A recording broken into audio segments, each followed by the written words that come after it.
Assalamualaikum warahmatullahi wabarakatuh. Saya Aldo Febriansa dengan NIM 205411002. Baiklah, saya akan menjelaskan tentang surat Ar-Rahman ayat 1 sampai 4, yang mana artinya Rabb yang Maha Pemurah, yang telah mengajarkan Al-Quran. Dia menciptakan manusia, mengajarkan pandai berbicara. Dalam tafsir Al-Misbah telah dijelaskan panjang lebar tentang tafsir kata Ar-Rahman, antara lain ketika menafsirkan surat Al-Fatihah dan Al-Furqan. Kata Ar-Rahman sendiri mengandung makna Maha Pengasih atas semua makhluk, baik itu orang yang baik maupun orang yang tidak baik, orang yang taat maupun orang yang kafir.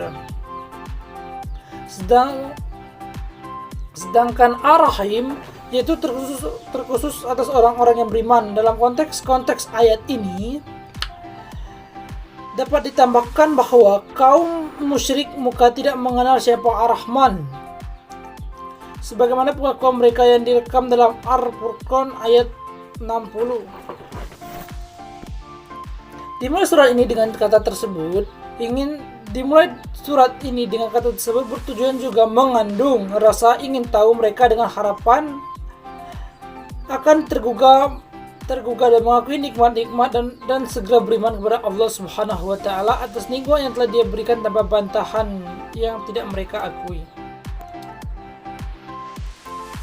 Al-Quran adalah Ar-Rahman memerlukan dua objek. Banyak ulama al-insan atau manusia yang diisyaratkan ayat berikut. Tabba menambahkan bahwa juga termasuk karena surat ini bertujuan pada manusia dan jin. Malaikat Jibril menerima wahyu dari Allah untuk disampaikan kepada Rasulullah, termasuk juga diajarkan. Karena bagaimana mungkin malaikat itu dapat menyampaikan wahyu melainkan ada pengajaran dari Allah Subhanahu wa taala.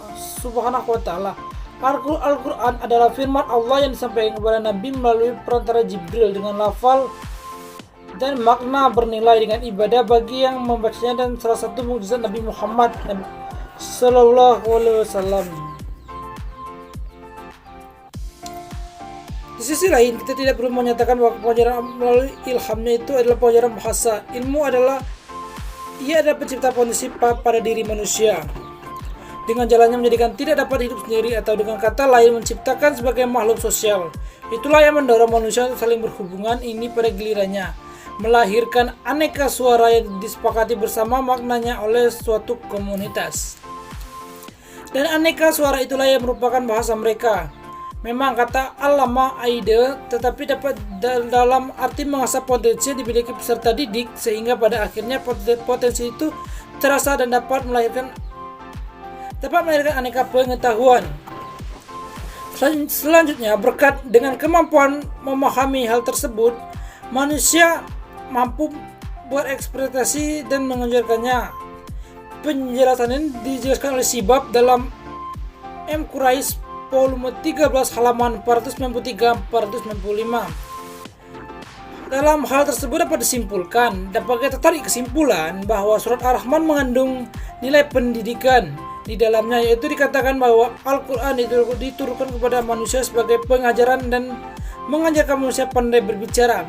Maksud Al-Quran diturunkan kepada manusia bertujuan untuk memberi pedoman kepada manusia agar manusia mampu memahami isi serta makna yang terkandung dalamnya, sehingga manusia mampu bertingkah laku dan merujuk pada pedoman tersebut, dan mampu membentuk pola pemikiran dan subjek pendidikan untuk melangsungkan kehidupan dan beribadah kepada Allah Subhanahu wa taala. Mungkin hanya itu penjelasan dari saya, lebih dan kurang saya mohon maaf.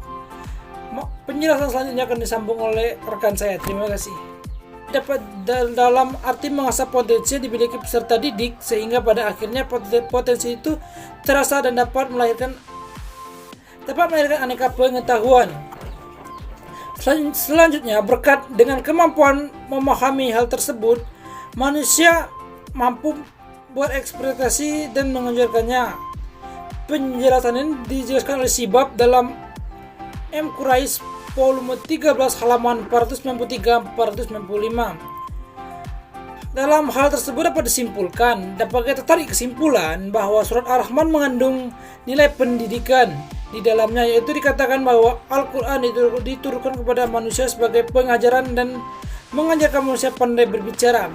Maksud Al-Quran diturunkan kepada manusia bertujuan untuk memberi pedoman kepada manusia agar manusia mampu memahami isi serta makna yang terkandung dalamnya, sehingga manusia mampu bertingkah laku dan berujuk pada pedoman tersebut dan mampu membentuk pola pemikiran dan subjek pendidikan untuk melangsungkan kehidupan dan beribadah kepada Allah Subhanahu wa taala. Mungkin hanya itu penjelasan dari saya, lebih dan kurang saya mohon maaf.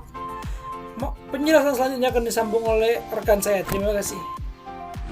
Baiklah, di sini saya akan melanjutkan materi dari saudara Aldo. Di sini yang selanjutnya yaitu surah Al-Najm ayat 5 sampai 6. Menjelaskan bahwa yang menyampaikan wahyu kepada Nabi Muhammad SAW adalah malaikat Jibril, di mana diberi potensi akliyah yang sempurna.